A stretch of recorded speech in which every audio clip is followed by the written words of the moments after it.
How's it going, guys? Duoface here, and today we're going to be covering all of the features in the brand new Update 3.0 for Super Mario Maker 2. However, as for the Koopalings, I'm only going to show them here for a quick bit, because they're actually surprisingly complicated and all do their own different thing, so I'm going to save that for a follow-up video, where I go more in depth about these 7 Koopalings and what exactly makes them different to each other. So, let's talk about all the other new features now. So the first change I'm going to mention is the new blocks that were added to Super Mario 3D World. The on-off trampoline and the on-off block at last. So at long last they actually added in on-off blocks to 3D World, and that's certainly going to help 3D World creators make more complex levels. They also added in the on-off trampoline, which acts like a semi-solid block until you activate it with an on-off switch, in which it becomes trampoline. So next let's cover all of the other 3D World features, and then move on to the other 4.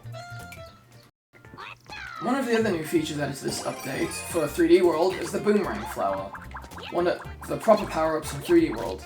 The boomerang will pursue you, but eventually it will run out of time, and it will break, just like that. And of course you can recollect it, and have it follow you about like this. And one thing interesting about the boomerangs is that they can't follow you up. However, if you throw one really high in the sky, they can actually come down to get to you. So that can maybe be used for jank? So you could maybe do stuff like this with the boomerang, since it follows you down. It will go down into the clear pipe, go back, and since it goes down even further, it will lower down and hit on-off switches just like that. It also interacts with all other blocks. And as you can see just then, because I went back up, it stopped actually pursuing, it stopped going down, so the on-off switch isn't triggered that time.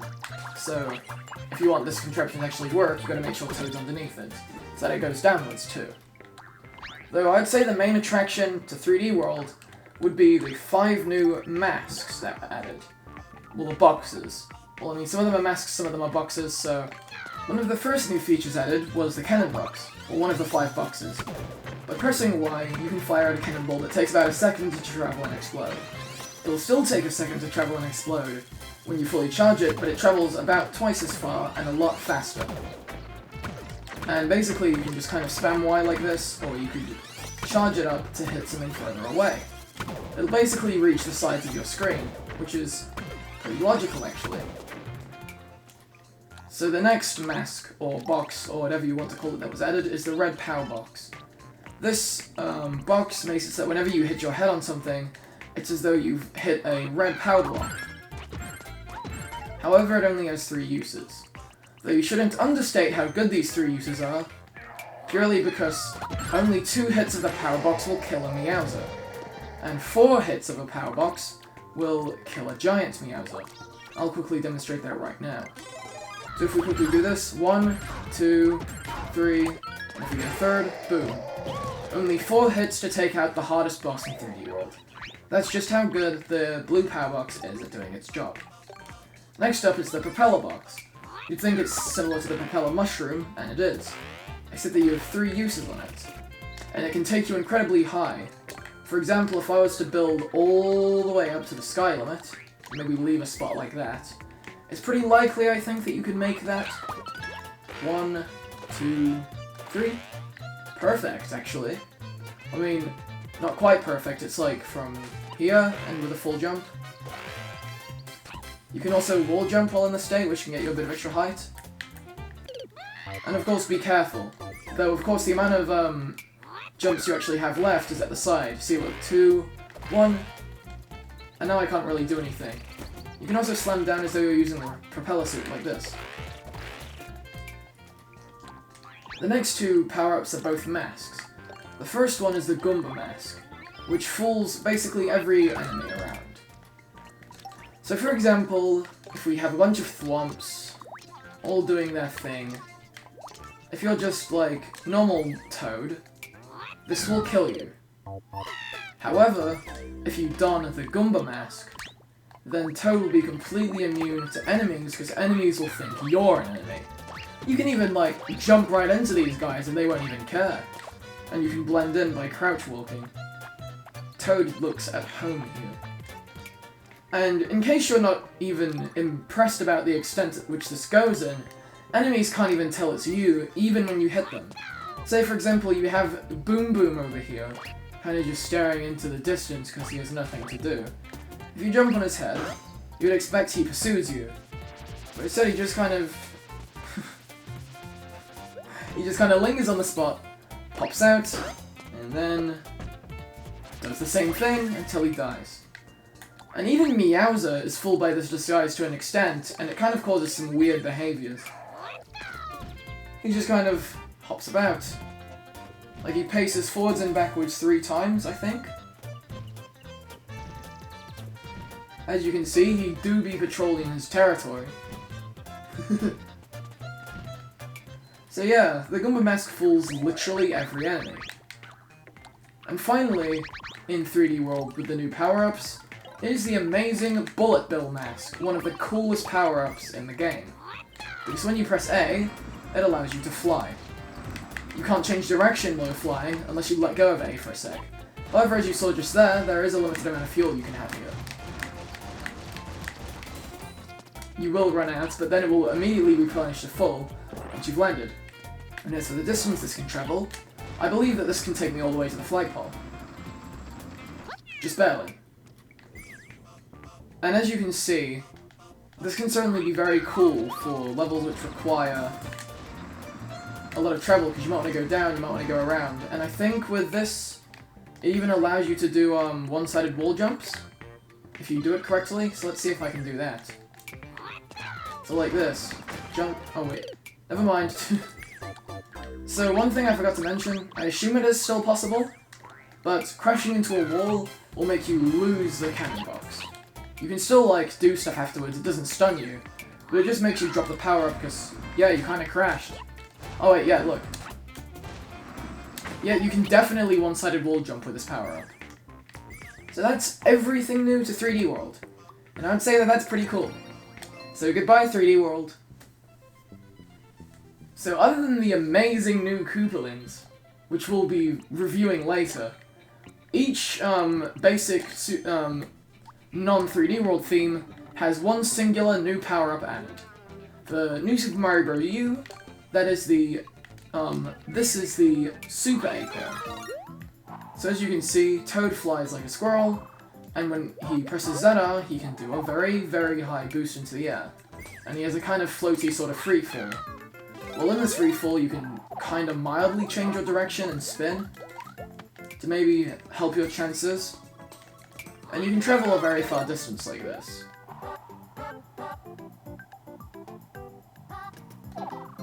In fact, you can make it all the way from one side of a fully, almost empty level to the other, and win. Oh, and I'll quickly cover these guys because they're a new constant in every theme. These are the Mecha Coopers. Basically, there are 3 different types of them. The basic one, which follows you and chases you because it's mecha. I think you can kill them with a spin jump. Oh, no, you can't. I think the only way to kill them is to, like, have something else collide with it, including other Mecha Coopers. Yep, they fall apart. The difference is with the red ones and the blue ones. The red ones have a similar sort of behaviour, however they will fire a homing bullet bill missile thing, with a different sort of flight trajectory actually. They're a lot more homing than the actual homing bullet bill, which is kind of funny. And after a while they'll actually blow up, which can even kill him. Kill the Mecha Cooper, I mean. And finally there is the blue Mecha Cooper, which walks about and fires a laser. They're called Zapper Mecha Coopers. And they will also change directions to face you. They have a very powerful radius, and I believe the giant ones can break brick blocks, but not hard blocks? Let's quickly test that. So, if we got a Zapper Mecha Cooper coming at us, I believe they can break through frozen coins as well, but can't be bothered to test that.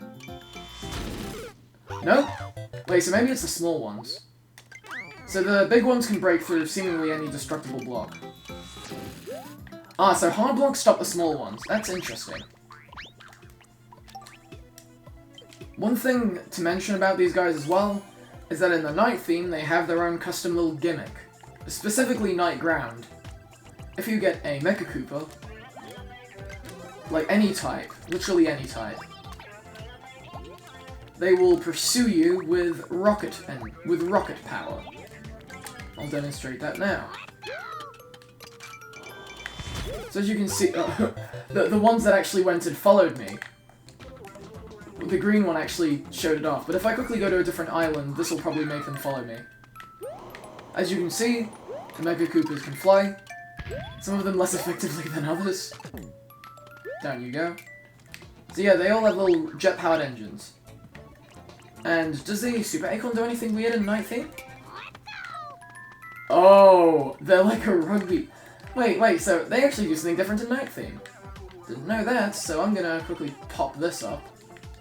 Let's see how they act. So, they seem to bounce away from you. Oh no, they just kind of act like a rugby ball.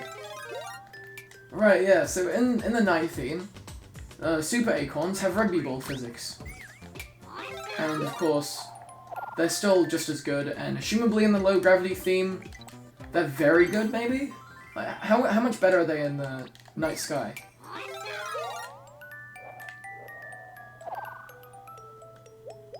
Whew, wait, that's really good. That is amazing mobility. Anyways, enough with the other themes, let's go to Super Mario World, because that's where the next new thing is. The only new feature that I haven't covered in Super Mario World would be the P-Balloon. So the P-Balloon is, basically it makes you large. Any collision with anything that's damaging will cause you to lose this power-up, and apparently you can enter pipes like this. However, just by default, the power seems infinite. You can just kind of fly around forever. Though, of course, to kind of aim, you have to stop. To aim better, you kind of have to, like, stop boosting for a bit. Because the turning is kind of like drifting when you're fully boosting like that. And do they do anything in particular in the Night Theme?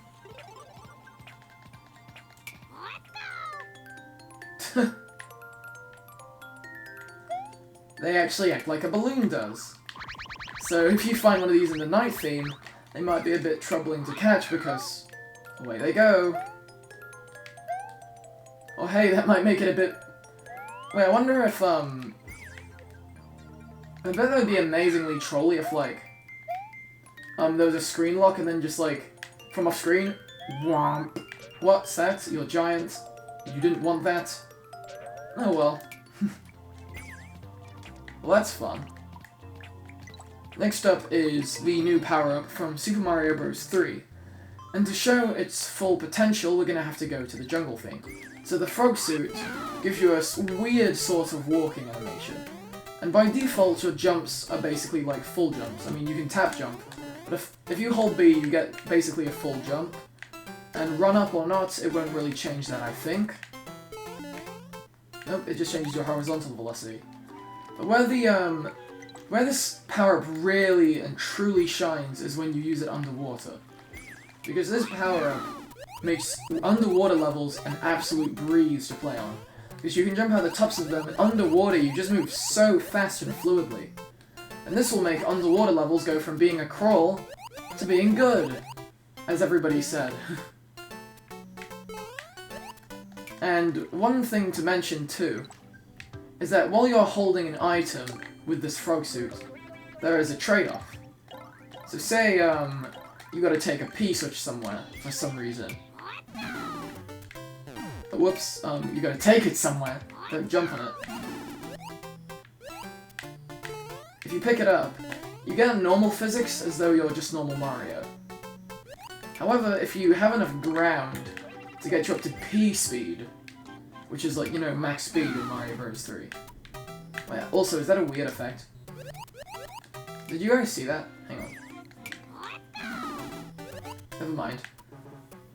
So if you run while holding an item, you can run on the surface of water.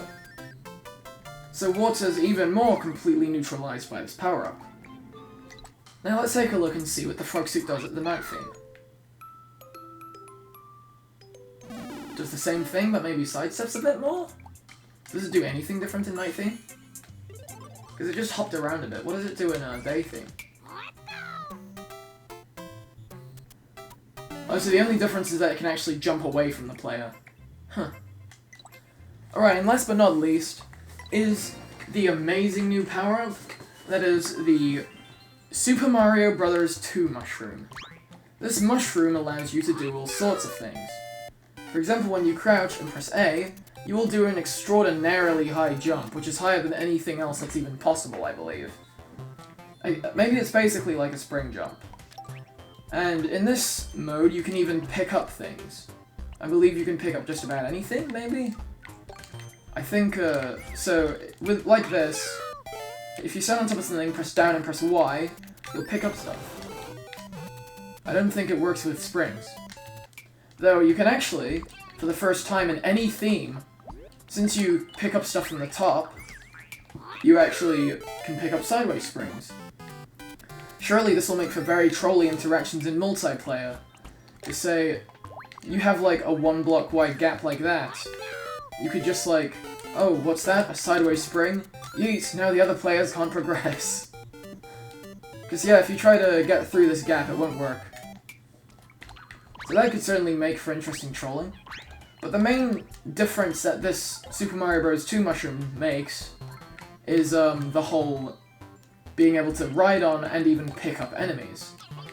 So if I quickly equip the power-up and go on this Lakitu, as you can see, I ride on him until he fires one of these.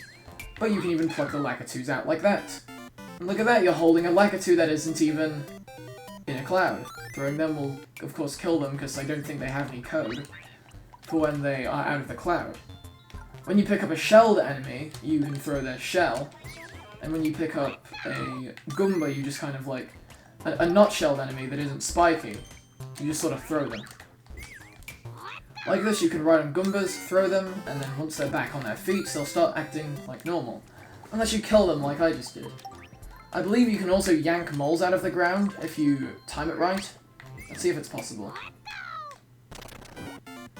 Oh, so you can't actually yank Monty moles out of the ground.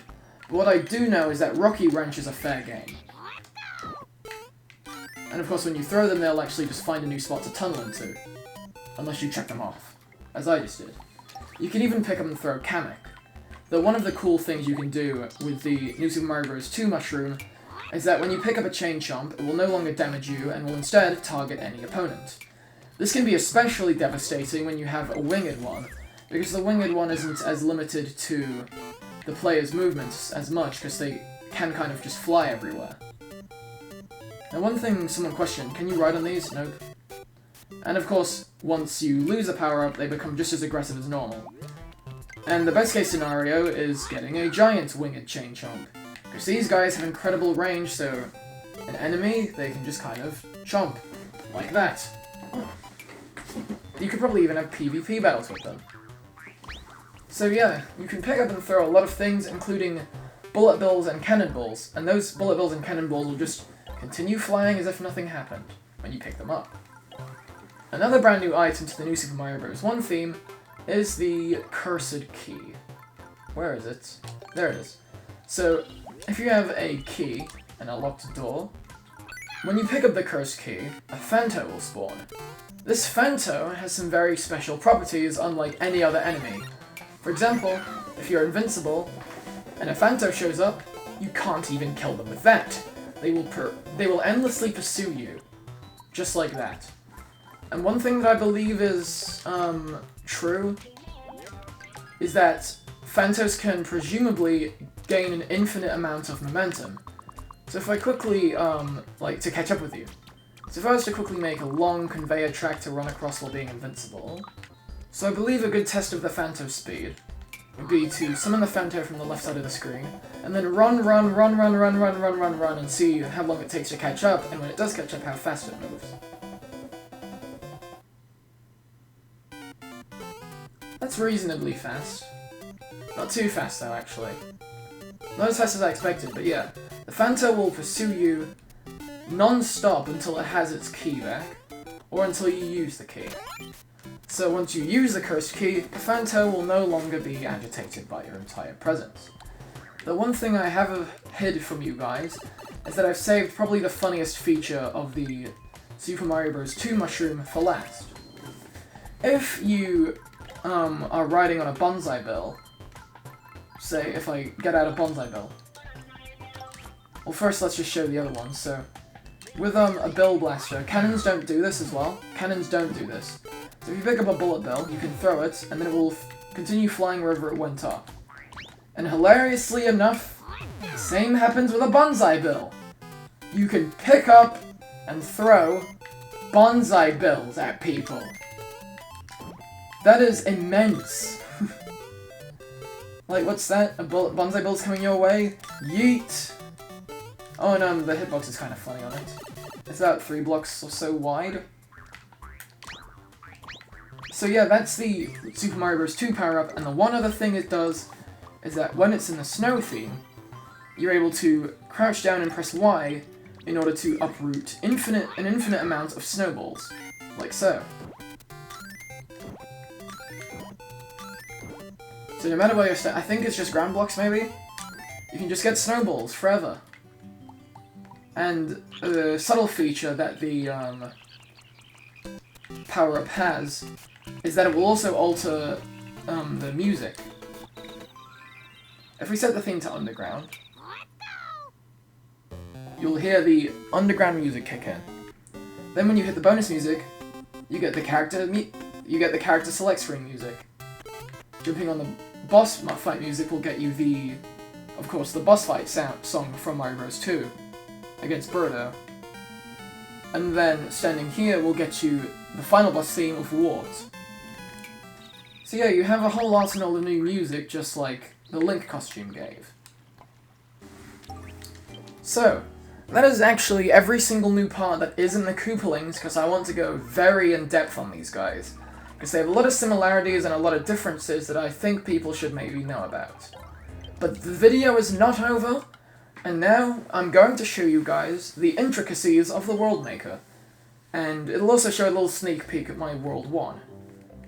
So with the World Maker, there's always a castle at the end, and always a start platform. And in between, you can fit in up to 4 courses. To place a course down, though, you need to actually select one of your existing courses, and as of right now I only have my World 1-1. Otherwise you can't really place it down. Alongside this, with the default ground blocks, you can also customize them to have 3 different options for each of them. So here's what the world looks like.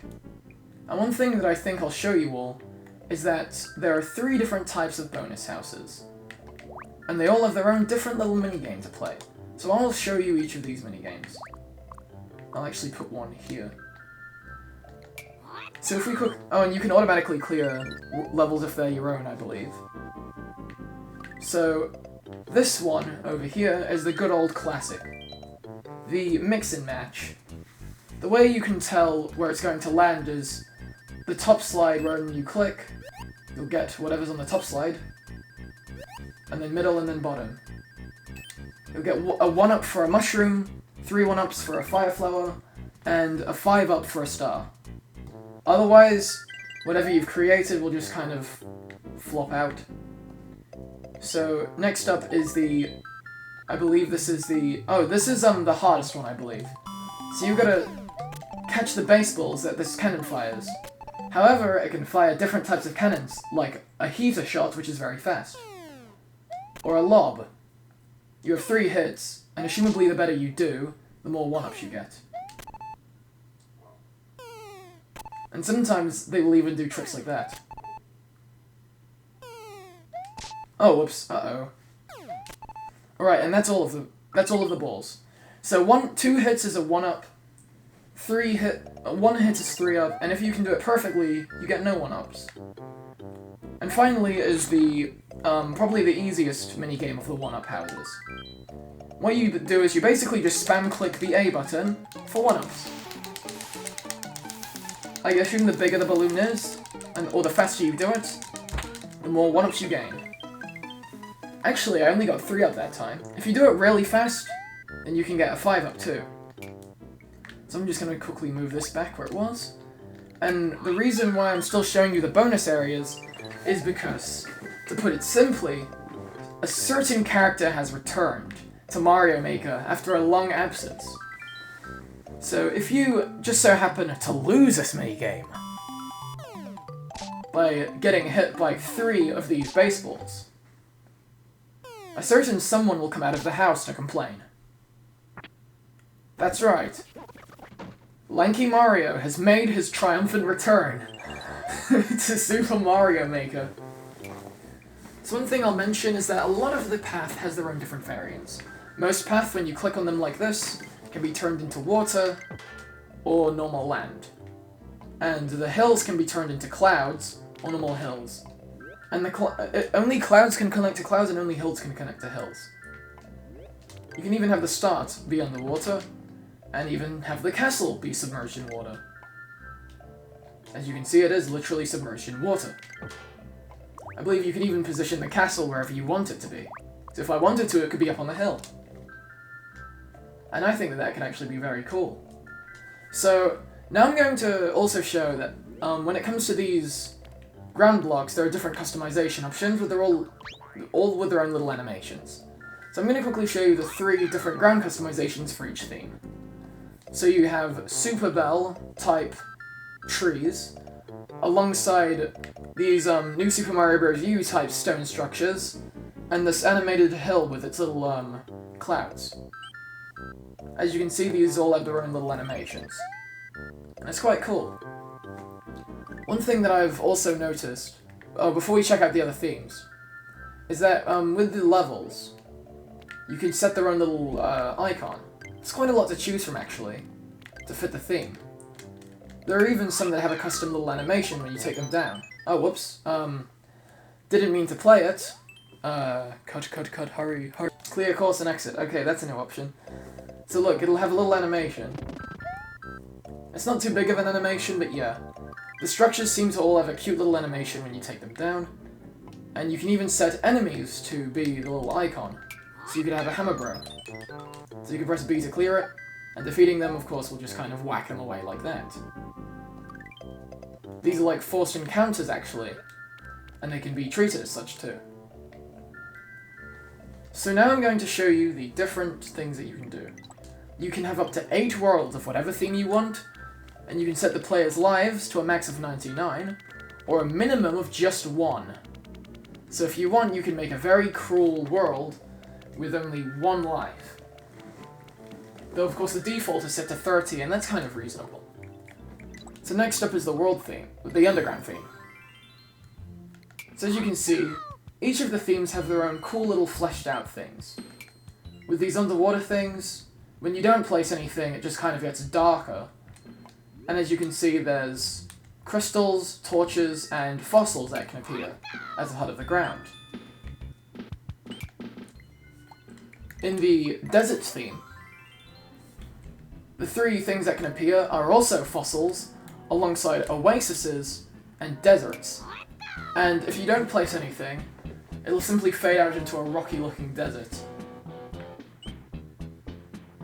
So as you can see, this looks pretty cool. So next up is the snow theme. In this theme, you'll get mountains, jagged-looking mountains, like kind of mushroomy Mario-style ones, an actual really cool jagged mountain with mist, snow, and trees. So yeah, this is what the ice theme looks like, and there are even icebergs off in the distance in places that are unused. Next up we have the sky theme. The sky theme has little mushroom types, and just generally just mushrooms. That's all that kind of inhibits the sky, alongside these little hills that poke out of the clouds. And as you can see, just quickly look at the icon down there, the character will also dance to the music, which is kind of funny. The next theme is forest, and forest has a really cool type of theme. We have these trees we have these spooky trees with their fruit, these poisonous swamps, and these mushrooms as well. The world will be surrounded by these trees, too. So this is pretty cool. Again, I keep saying cool, but like, yeah, this stuff is actually really cool. Next up is the Volcano theme. With this, you can have 2 different variants of the Bowser statue, one facing left and one facing right. You can also get torches. However, the really cool part about the Volcano theme is just the whole, like, look of it. We have the animated lava, the rising lava particles, I believe even the statues kind of spit fire at certain intervals. And yeah. Finally, there's the space theme. And the space theme, I'd say, has some of the most surreal designs. Because we have, it also has a really nice song to it. So we have a little castle type thing. It actually looks like the 3D World Circus, which I think is a pretty cool place to put it. We have a mountain that's fast asleep, and we have these, we have Undo Dog, Sound Frog, and the Reset Rocket just kind of chilling out on some of these tiles. So that's basically all of the customization you have. And I'm just going to quickly reset it back to ground theme, because that's how I had it set. From here you can save the world, and it also warns you reasons why it might not be possible. And if you load it, you can have up to 6 super worlds, and only have 1 uploaded on the servers at a time. And if you're making worlds with 40 levels, you can only have 3 of them, basically. But you have an option of up to 6. And of course, loading them will, surprise, surprise, load them. One thing I forgot to mention, too, is that each sort of, world has their own preset. See, look, a World 2 is by default an underground level with a little effect like that. And I haven't actually seen any except for the desert one. Well, except for the underground one. As the desert one is maze-like, which I think is actually very fitting for the desert. Though a lot of these are pretty basic, they're just kind of like different patterns of tracks. Oh, whoops, no, I gotta do the presets. The next preset it goes in order like that. So the snow preset seems to have hills everywhere, and an actual really cool idea of having the castle be like on its own secluded little thing where Mario has to swim across frigid waters to make it. If you have a World 5, it's just a bunch of little sky islands connected with rainbows. Oh yeah, these are what the bridges look like. I don't think I actually showed off the bridges, so might as well just quickly do that. The bridges just kind of look like bridges, except for within the sky theme where they become rainbow. If I make this ground theme, you can see clearly that they're just bridges. They only really change with the sky theme where they become rainbows. So next up is the jungle theme. By default, there's a little path into a pond here. And they're just kind of surrounded by trees. The trees are kind of mesmerizing too, because they all kind of stare at you. World 7 being Volcano. That could be interesting. Oh, this makes sense. Just a gauntlet of levels in a straight line right up to the castle, kind of like a front line type of thing. And finally, there's the preset for World 8, the space theme. That could be very interesting as a theme, actually. Having just 5 different levels which you can decide to visit or not visit. So that's all of the presets and all of that within the World Maker. You can also separately delete worlds.